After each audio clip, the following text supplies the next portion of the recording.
દિયોદર ખાતે આવેલી તાલુકા પંચાયત કચેરીમાં ભારે હોબાળા અને બબાલ મામલે આખરે પોલીસ ફરિયાદ દાખલ કરવામાં આવી છે।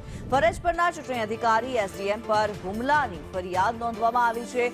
સરકારી અધિકારી પર થયેલા આ હુમલામાં અને સરકારી કામગીરીમાં અડચણ ઊભી કરવાના મામલાને અત્યંત ગંભીરતાથી લેવામાં આવ્યો છે। આ હિંસક હોબાળા બદલ સ્થાનિક કોંગ્રેસના 10 જેટલા કાર્યકરો સામે નામજોગ પોલીસ ફરિયાદ નોંધાવવામાં આવી છે। પાંચાજી ઠાકોર અમારી સાથે જોડાયેલા છે। જી પાંચાજી।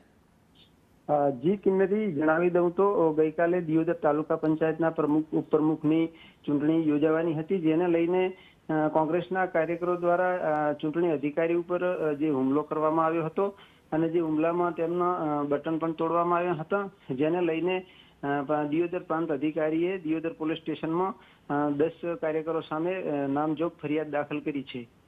જી ધન્યવાદ પાંચાજી આ માહિતી માટે।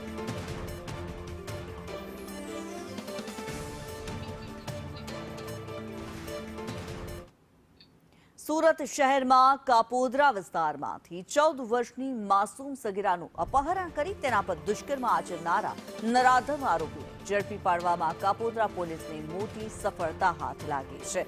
પોલીસે ટેકનિકલ સોર્સ અને બાતમીદારોની મદદથી આ ઘૃણાસ્પદ ગુનો આચરનારા આરોપી આકાશકુમાર નિષાદની છેક ઉત્તર પ્રદેશના મિર્ઝાપુર ખાતેથી ધરપકડ કરી છે।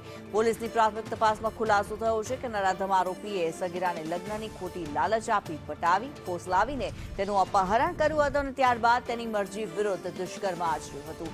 ઘટના અંગે ભોગ બનનારના પરિવારે ફરિયાદ નોંધાવતા પોલીસે ગુનો નોંધી ચક્રો ગતિમાન કર્યા હતા અને આરોપીને અન્ય રાજ્યોમાંથી દબોચી લઈ સગીરાને મુક્ત કરાવી આગળની કાયદેસરની કાર્યવાહી હાથ ધરી છે।